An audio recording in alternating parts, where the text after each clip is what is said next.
Hey everyone, today we're continuing in our reading of the book of 1 John together, and today we're in chapter 3. And the first verse of chapter 3 sets us up so well for what we're going to be talking about today.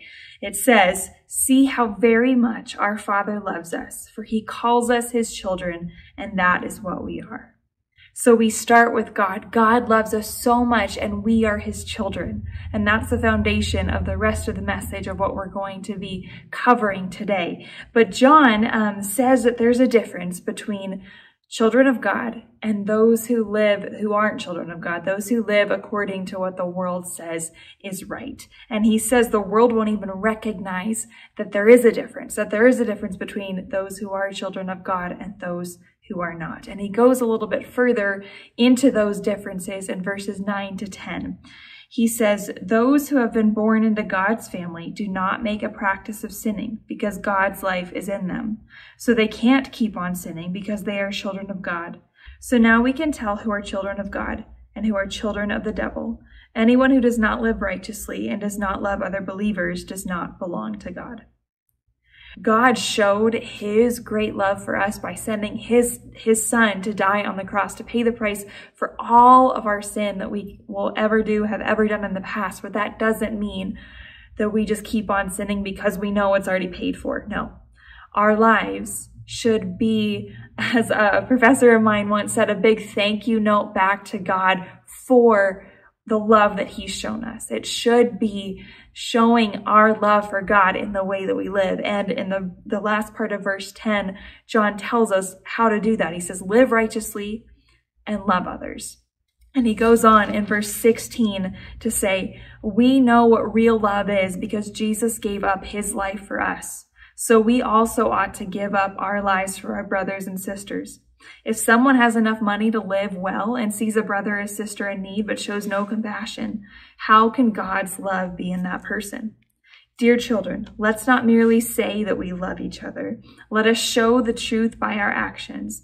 Our actions will show that we belong to the truth, so we will be confident when we stand before God. So it's pretty plain here how we're supposed to live as children of God. We're supposed to live righteously.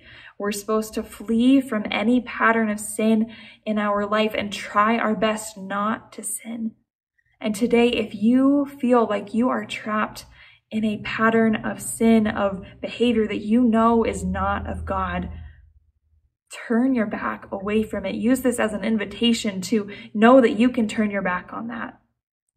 God, if you run to him and plea for his forgiveness, he gives his forgiveness, and he showed, as we said, his love for us by sending Jesus to die for all the sin that we've ever done in the past and everything that we will do in the future. And that leads to a life of freedom. Being trapped in sin is not free.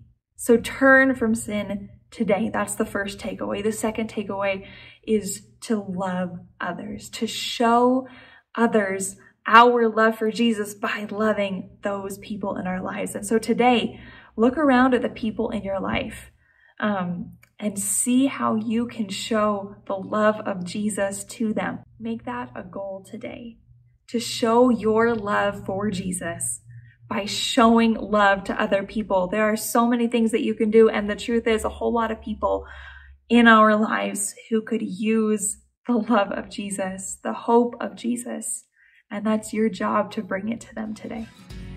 So grace and peace to you today. I hope that you have a great rest of your day, and I'll see you next time.